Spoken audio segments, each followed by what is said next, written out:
ये रक्तपात शांति और अहिंसा की नीति पर चलने वाले उन्हीं गांधी जी के कारण हुआ जिन्होंने अपने प्रत्येक भाषण और लेख में क्रांतिकारियों की निंदा की।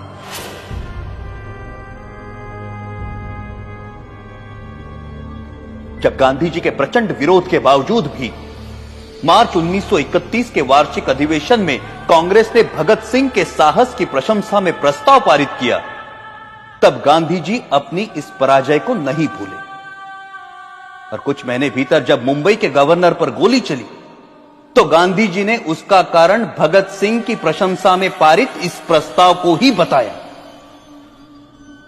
सुभाष चंद्र बोस ने गांधी जी के इस कथन का विरोध किया। परिणाम स्वरूप गांधी जी सुभाष बोस को भी अपना शत्रु समझने लगे।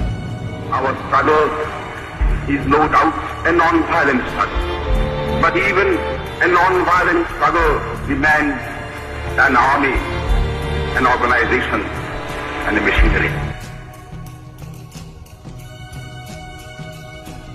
और उनका कांग्रेस अध्यक्ष चुने जाने पर गांधी जी ने कहा कि सुभाष की जीत गांधी की हार है। जब तक उन्हें कांग्रेस अध्यक्ष की गद्दी से नहीं उतारा गया तब तक उनका क्रोध शांत नहीं हुआ। जो लोग कहते हैं कि मात्र गांधी जी के परिश्रम से हमें आजादी मिली, वो एक झूठा इतिहास लिखना चाहते हैं। जब तक देशभक्त क्रांतिकारियों के बलिदान को अंधेरे में रखा जाएगा तब तक हमारी आने वाली पीढ़ियां इतिहास के सवेरे से वंचित रहेंगी। Order order. 1947 की सर्दियों में हिंदू मुस्लिम एकता के लिए गांधी जी ने जो आमरण अनशन रखा था, उसे तोड़ने के लिए जो पहली शर्त उन्होंने रखी थी वो ये थी कि दिल्ली की मस्जिदों में शरण लिए हुए हिंदू और सिख शरणार्थियों को मस्जिदों से बाहर निकाला जाए और मस्जिदें मुसलमानों को सौंप दी जाए। सरकार गांधी के अनशन के सामने घुटने टेकने पर मजबूर हुई और जिस दिन गांधी जी ने अनशन तोड़ा उस दिन वर्षा भी हो रही थी।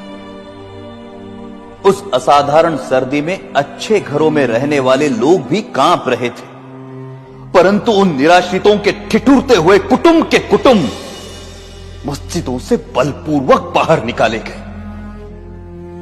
जिस दिन यह घटना घटी संयोगवश मैं दिल्ली में ही था और मैंने अपनी आंखों से गांधी जी की जिद को पूरा होते हुए देखा।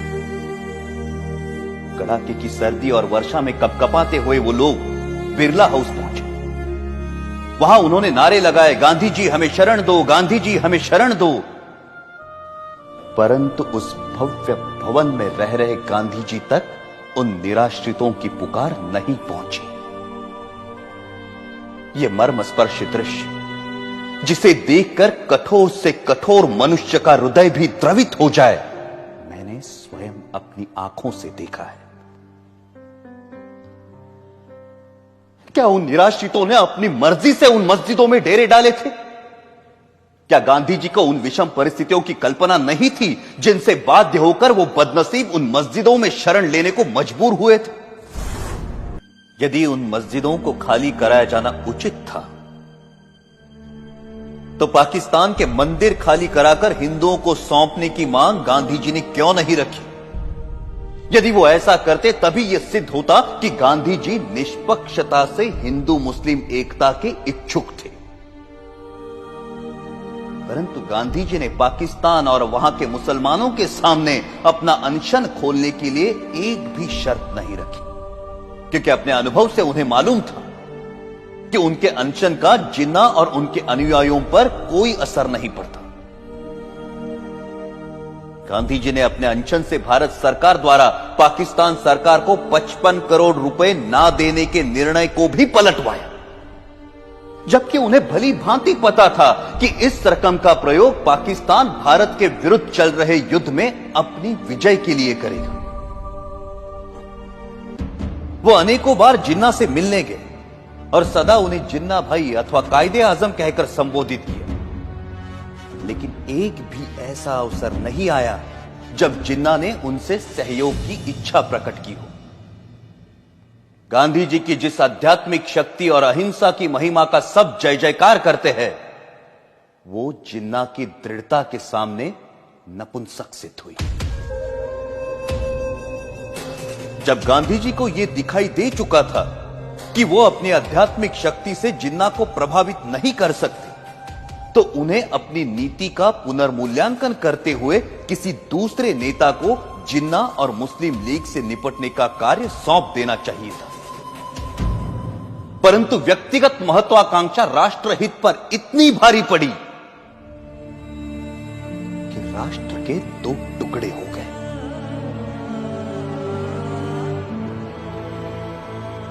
हमारे त्यागी और दूरदर्शी नेताओं ने संपूर्ण भारत की स्वाधीनता के लिए स्वतंत्रता संग्राम में भाग लिया था, परंतु देश के विभाजन से वो संयुक्त राष्ट्रीय प्रयास विफल हो गया।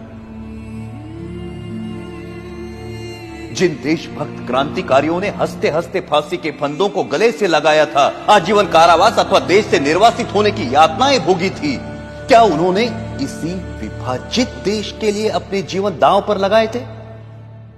14 अगस्त 1947 को छलपूर्वक भारत के विभाजन को स्वीकार कर लिया गया और पंजाब, बंगाल और सीमा प्रांत के हिंदुओं के भविष्य की किसी ने कोई चिंता नहीं की।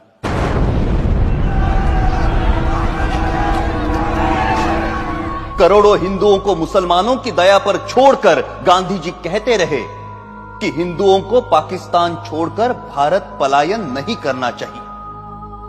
प्रतिदिन हजारों हिंदू पुरुषों का संहार और हजारों हिंदू स्त्रियों की अवमानना होती रही, परंतु उनकी सुरक्षा के लिए भारत सरकार द्वारा पाकिस्तान सरकार पर किसी प्रकार का कोई दबाव नहीं डाला गया।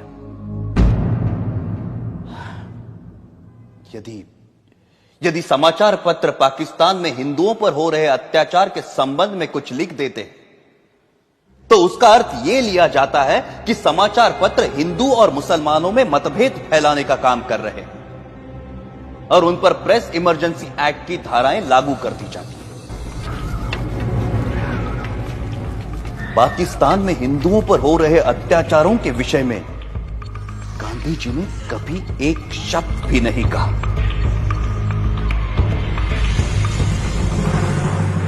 यह कहना अनुचित नहीं कि पाकिस्तान में हिंदू जाति और हिंदू संस्कृति को मिटाने के लिए जो अत्याचार हो रहे हैं, उसका मूल कारण गांधी ही है। यदि भारत की राजनीति को भली भांति संभाला जाता, तो ऐसा संघार जिसका उदाहरण इतिहास में कहीं नहीं मिलता, कभी भी घटित ना हुआ होता।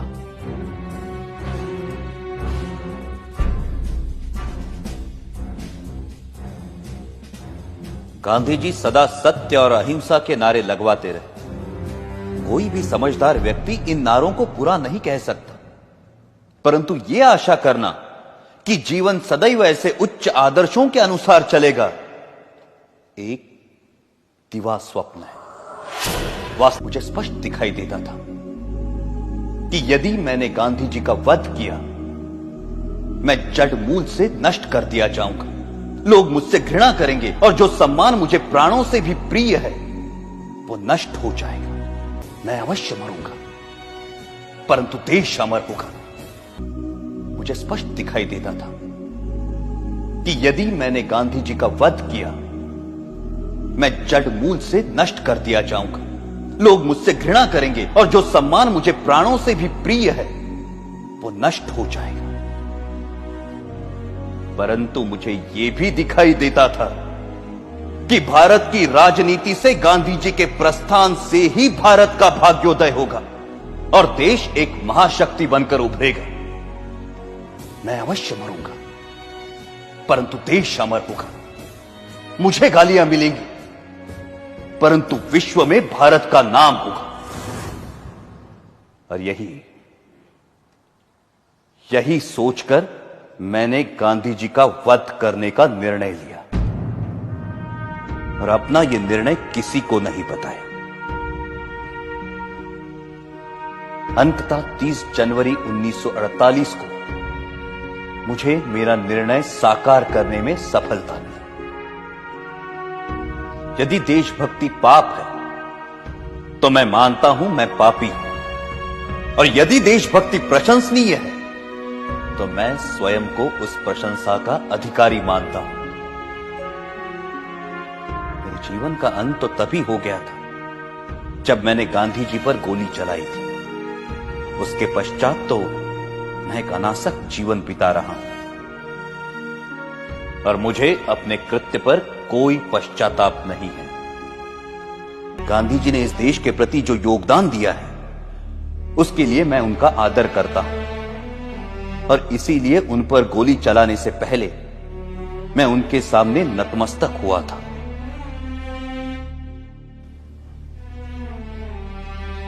मेरी ना किसी से कोई दुश्मनी है और ना किसी के प्रति कोई दुर्भावना। आप मेरे बयान को जिस प्रकार देखना चाहे देखिए, और अपनी भावना के वशीभूत जो कार्य मैंने किया है उसका जो दंड मुझे देना चाहे देखिए। मैं किसी प्रकार की कोई दया नहीं चाहता। मैं ये भी नहीं चाहता कि मेरी ओर से कोई दया की याचना करे। इस अभियोग में मेरे साथ कई लोगों को षड्यंत्रकारियों के रूप में शामिल किया गया है। इस बारे में मैं पहले भी कह चुका हूं कि इस कार्य में मेरा कोई साथी नहीं है, और केवल मैं ही इसका उत्तरदायी हूं। अंत में मैं ये कहना चाहता हूं कि जो वक्तव्य मैंने दिया है वो सत्य और शुद्ध है।